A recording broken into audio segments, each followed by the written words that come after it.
When most people think about death, they get scared. We worry about what might happen, whether there's an afterlife or what it might look like. Or we just shut off those thoughts altogether. But what if death wasn't something to fear? What if it was something to welcome as a new beginning?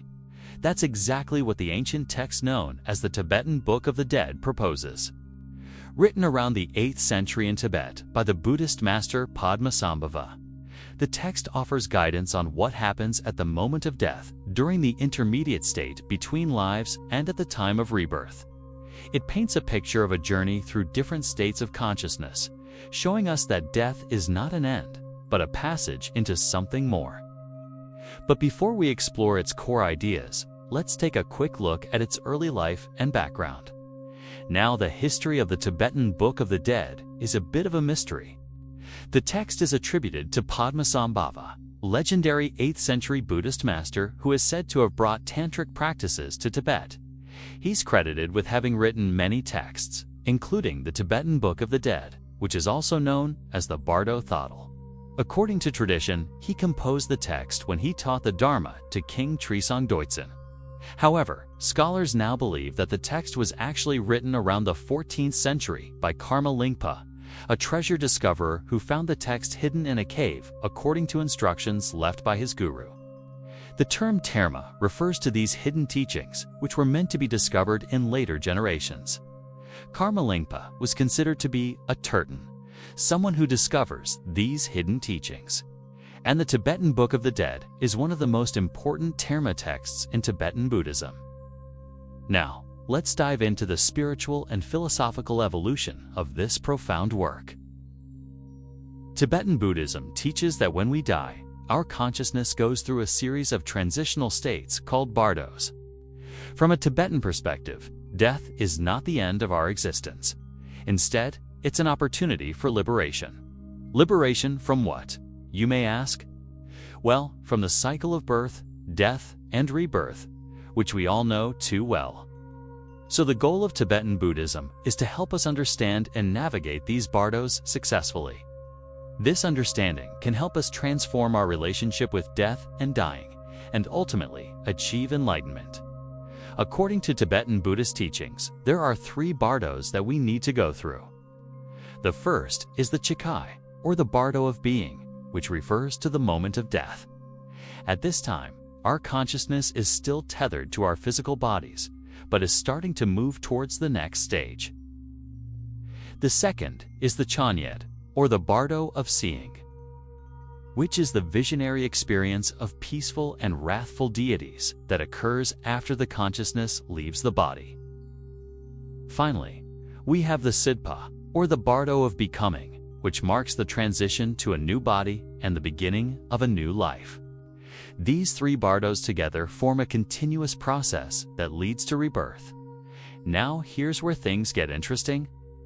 The Tibetan Book of the Dead explains that the experiences in these bardos are not external realities, but rather projections of our own minds.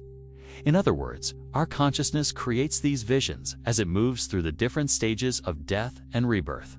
Here's how it works. You see, in Tibetan Buddhism, everything we experience is seen as arising from our own minds.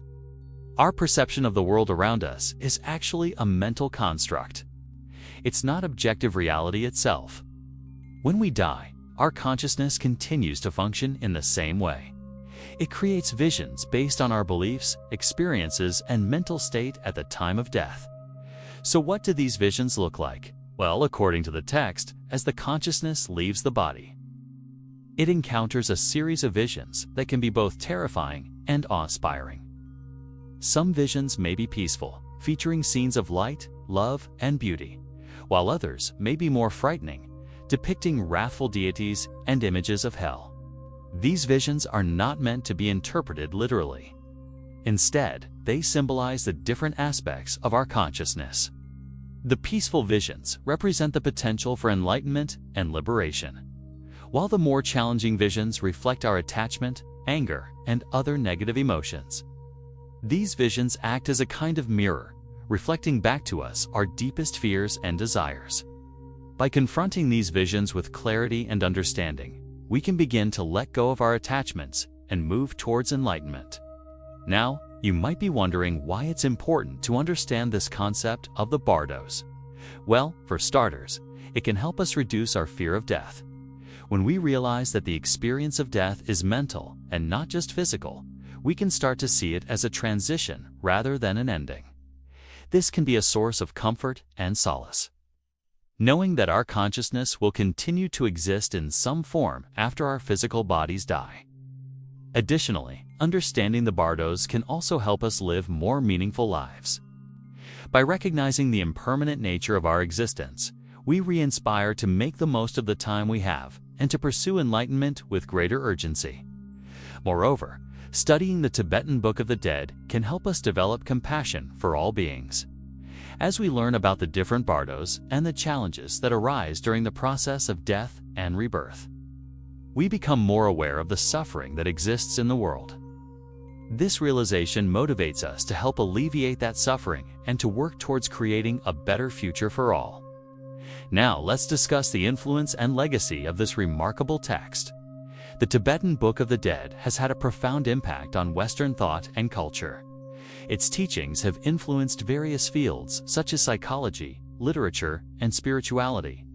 Carl Jung, the renowned psychologist, was deeply influenced by the text and incorporated its ideas into his theories on the collective unconscious and the process of individuation.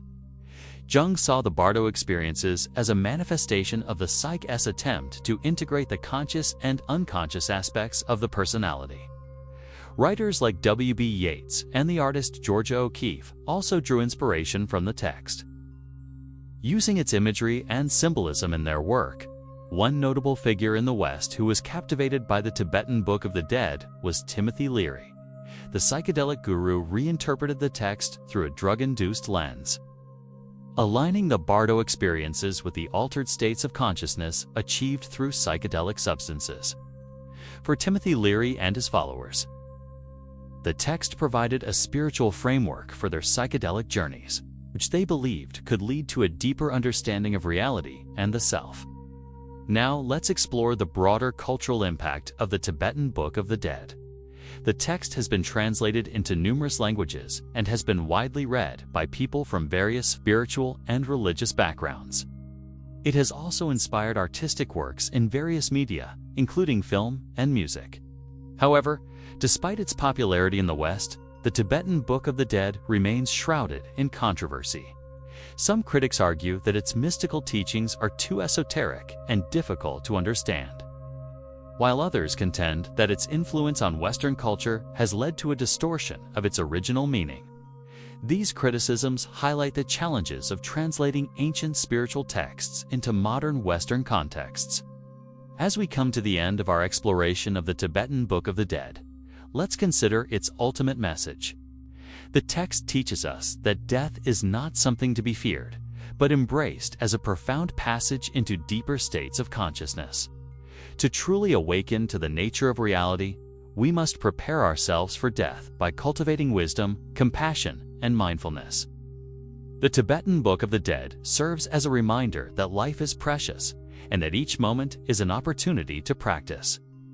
By integrating the teachings of this ancient text into our daily lives, we can transform our relationship with death and ultimately achieve enlightenment.